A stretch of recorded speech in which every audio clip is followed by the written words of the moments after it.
readers, it's me, Nicole. Welcome back to Storytime. Today we have a special guest reader, and her name is Sophie. Sophie loves fashion, but Sophie also loves visiting the Rhine in every season. She goes there with her young girls, and she spends her days on the beach when it's sunny, and in the winter she takes long walks along the path. We are very glad she could be here today, so open your ears and listen along. Hi everyone, great that you're watching. My name is Sophie Adang and I live in Basel. And I'm here to read you a story. It's English online story time brought to you by the GGG Stadtbibliothek in Basel. I will be reading you a book. It's called The Story of the Little Mole Who Went in Search of Whodunit. And I'm reading this to you with permission of Pavilion Children's Book. The story is written by Werner Holzwarth and illustrated by Erlbruch. It's one of my favorite books, by the way. And I've read it to my girls when they were little many times. I hope you like it too. Here's the mole. He looks angry, doesn't he? So when little mole poked his head out of his mole hole one day to see if the sun was shining, something very strange happened. It was long and brown and looked a little bit like a hot dog. Worst of all, it landed right on top of Little Mole's head. "Who dared to drop that on my head?" shouted Little Mole angrily. But being nearsighted as he was, he couldn't see who done it. Little Mole asked a pigeon who was just flying by, "Did you do this on my head?" "Me? Oh no, not me," answered the pigeon. "I do mine like this."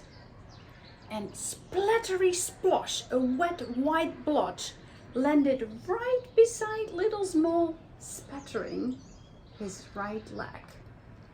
Ooh. So then Little Mole asked a horse who was grazing in the field, "Did you do this on my head?" "Me? No," the horse answered. "I do mine like this." And bump, da, da, da, da, da, thump. 5 big fat horse droppings thundered down, just missing Little Mole. He's almost as big as those droppings.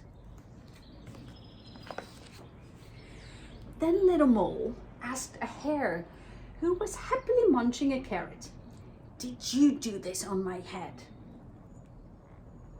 "Me?" said the hare. "No, not me. I do mine like this." And rat-a-ta-ta-ta, 15 beans started flying. Little Mole barely got out of the way. "Who?" He went on. The Little Mole asked a goat who was daydreaming, "Did you do this on my head?" "Me?" said the goat. "No, I do mine like this." And clackety clackety clack, shiny brown lumps fell onto the grass. Little Mole thought they looked a lot like his favorite caramels. Have a look. Oh well.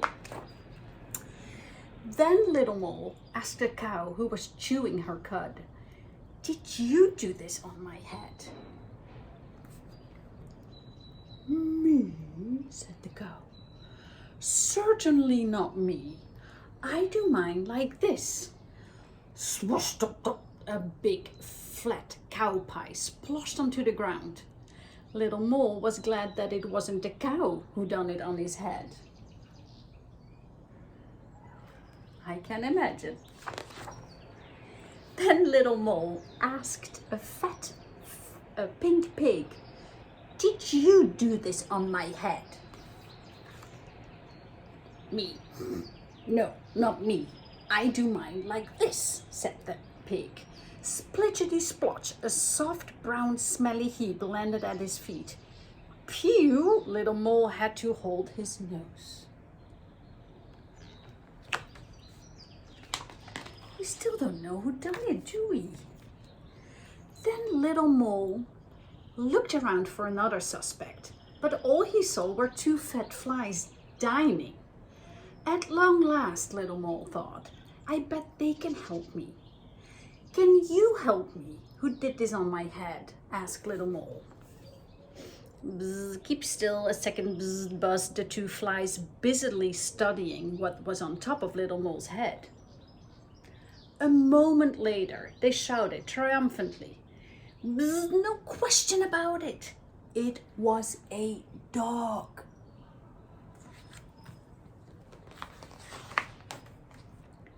A dog, of course. Now little Mole was sure who done it on his head. Henry, that old hound dog. Ooh, I guess Henry's in trouble. As quick as a flash, little Mole climbed on top of Henry's doghouse.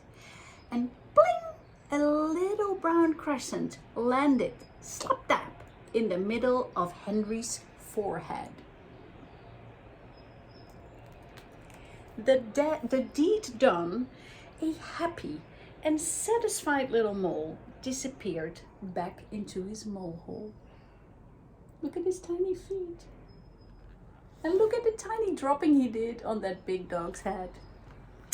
That was the story about the little mole in search of who done it.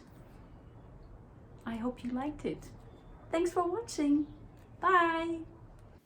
Thanks, readers. I hope you enjoyed today's stories, and we'll see you at the same time next week. Bye-bye for now.